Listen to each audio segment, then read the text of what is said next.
হিসাব করছিলাম আসলে ৪৮ ঘন্টা না ৬০ ঘন্টা। আসলে ডালাসে যে আমরা শ্রীলঙ্কার সঙ্গে নেমেছিলাম প্রায় ২ দিন আগে, আর আজকে নামছি আমরা নিউ ইয়র্কে দক্ষিণ আফ্রিকার সঙ্গে। ২ দিন আগেও কি বিশ্বাস করতো কেউ বাংলাদেশ সুপার 8-এ যাবে? আজ কিন্তু সেই বিশ্বাসটা নিয়ে বাংলাদেশ মাঠে নামছে। আসলে সময় অনেক কিছু বদলে দেয়। ডিয়ার ভিউয়ার্স, সমকাল স্পোর্টস ক্যাফেতে আপনাদের স্বাগত জানাচ্ছি। আমি সঞ্জয় শাহপিয়াল। একটু কথা বলবো আপনাদের সঙ্গে, শেয়ার করবো আজকের ম্যাচটি নিয়ে, কেমন হতে পারে আজকের ম্যাচটি। ওয়ালটন ফ্রিজ কিনে অনেকের মতো আপনিও হয়ে যেতে পারেন মিলেনিয়াল। সেরা পণ্যের সেরা অফার। তো যেটি বলছিলাম যে আজকে আমাদের যেটা দক্ষিণ আফ্রিকার সঙ্গে ম্যাচ, দক্ষিণ আফ্রিকা আসলে কেমন পজিশনে আছে, বাংলাদেশ কোন পয়েন্টে আছে, এটা নিয়ে আমরা কথা বলবো। নিউ ইয়র্কের আজ যে মাঠটিতে খেলা হবে সেখানে 4টি পিচ। প্রথমে আমি একটু পিচ আর কন্ডিশন নিয়ে কথা বলতে চাই। এখানে কিন্তু 4টি পিচ, এবং যে 4টি পিচের ভিতরে আজকে আমরা শুনেছি যে ওখান থেকে যে খবরটি এসেছে সেটি হচ্ছে আজকে 1 নম্বর পিচে মাঠের খেলা হবে। এই পিচটিতে কিন্তু বাংলাদেশ প্রস্তুতি ম্যাচ খেলেছিল ভারতের সঙ্গে। তো সবাই আমরা কি ধরে নিয়েছি যে নিউ ইয়র্কে খেলা হচ্ছে, সব ম্যাচে লো স্কোরিং হচ্ছে। সত্যি কি তাই? আমার কিন্তু তাই মনে হয় না। এই জায়গাটাতে কিন্তু আমাদের আমার মনে হয় টিম ম্যানেজমেন্ট এখান থেকে একটু বেরিয়ে আসার কথা, কারণ তারা কিন্তু জানে আজকে যে ম্যাচটিতে যে পিচটিতে খেলা হচ্ছে আসলে সেই পিচটিতে কিন্তু ভারতের সাথে আমরা যে ম্যাচ খেলেছিলাম সেখানে ভারত প্রায় 182 রান করেছিল, আমরা করেছিলাম সম্ভবত 122 রান। তার মানে এই পিচে কিন্তু রান আছে। সো আমরা যদি আগে থেকেই ধরে নেই এটা লো স্কোরিং হবে, সেটা মনে হয় ভুল হবে। তো সাউথ আফ্রিকার কি অবস্থা? সাউথ আফ্রিকা যদি দেখি, তারা 2টি ম্যাচ খেলেছে, এই মাঠেই খেলেছে, 2টি ভিন্ন ভিন্ন পিচে খেলেছে, এবং 2টিতেই কিন্তু লো স্কোরিং একটা ব্যাপার ছিল। তারা কিন্তু শ্রীলঙ্কাকে 77 রানে অল আউট করে দিয়েছে। এটি ছিল তাদের প্রথম ম্যাচ, এবং প্রথম ম্যাচে কিন্তু তাদের পেসাররা কিন্তু দেখিয়েছে যে এই পিচে কি ভয়ঙ্কর হয়ে উঠতে পারে তারা। এবং তারপরে কিন্তু তারা ব্যাটিং করতে নেমে 4 উইকেট প্রায় খুব অল্প রানে খুঁয়ে ফেলেছিল। এবং নেদারল্যান্ডসের বিপক্ষে আমরা দেখেছি তারা কিন্তু 4 উইকেট বোধহয় 16 রানের ভিতরে হারিয়ে ফেলেছে। তো আমরা যদি ধরেই নেই সাউথ আফ্রিকার প্রথম 4 ব্যাটার আজকেও কম রানের ভিতরে আউট হবে, সেটা মনে হয় ঠিক হবে না। আসলে তারা যেটা হয়েছে, তাদের ভিতরে একটা মেন্টাল ব্যারিয়ার কিন্তু তৈরি হয়েছে, মেন্টাল ব্লকেজ তৈরি হয়েছে, সেটা কিন্তু আসলে আমাদের কাজে লাগাতে হবে।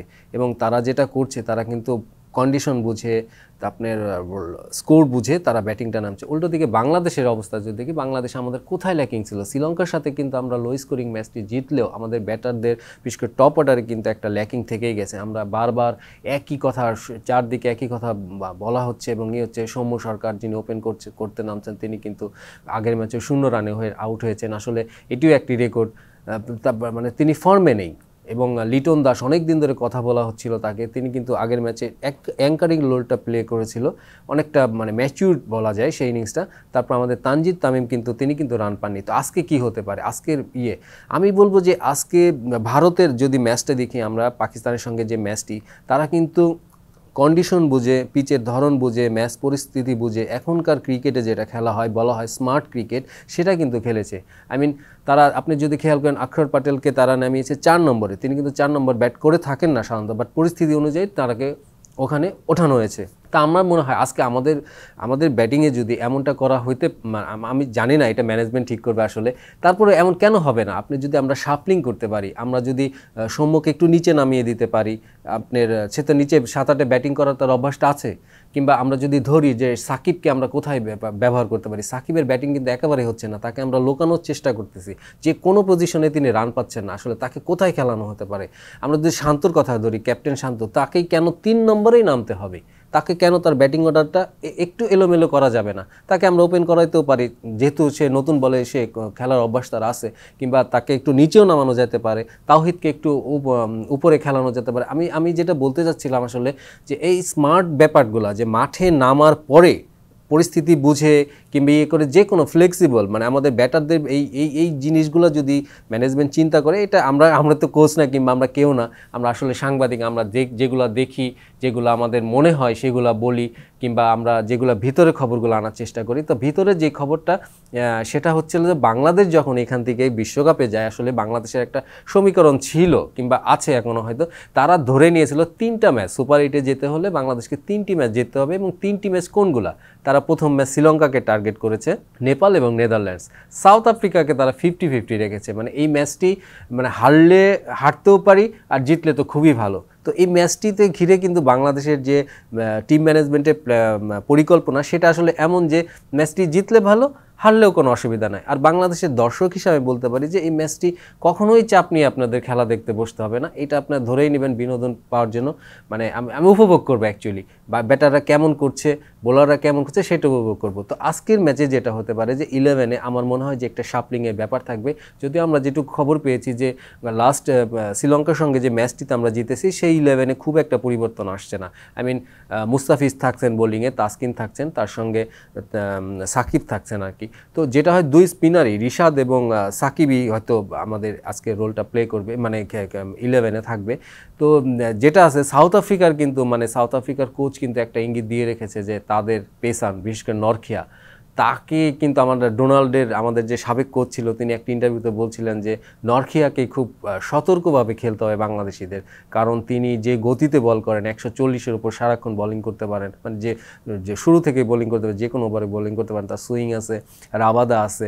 এবং আমরা জানি যে সাউথ আফ্রিকা দলের কিন্তু মানে আরেকটা ব্যাপার যেটা থাকে যে এই বোলাররাও কিন্তু ব্যাট হাতেও কিন্তু আপনি যে কোনো সময় যে কোনো চার্জ করতে পারে।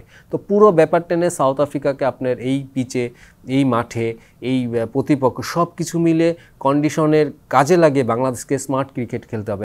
সঙ্গে কিন্তু আরেকটি জিনিস মনে রাখতে হবে, বাংলাদেশের ম্যাচটি কিন্তু আজ স্থানীয় সময় আর কি, স্থানীয় সময় সকালে, মানে আগের ম্যাচটি কিন্তু আমরা খেলেছিলাম ফ্লাড লাইটের নিচে, বাট আজকে কিন্তু ম্যাচটি খেলতে হবে একদম সকাল 10টায় নেমে পড়তে হবে আর কি মাঠে। তো আজকে কিন্তু একটি ব্যাপার যেটা ভারত পাকিস্তান ম্যাচেও আমরা খেয়াল করেছি, শুরুর দিকে ময়শ্চারাইজার একটা উইকেটে একটা ব্যাপার থাকে, ওখানে আর্দ্রতা থাকে। তো টস জিতলে পরে যেই বোলিং নিতে চায় আর কি সব দল, তো আজকে যদি বাংলাদেশ আমার মনে হয় যে টস জিতে তাহলে হয়তো বা তারা বোলিং নেবে, কারণ আমাদের ব্যাটারদের চেয়ে বোলারদের এই মুহূর্তে কনফিডেন্সটা অনেক অনেক বেশি।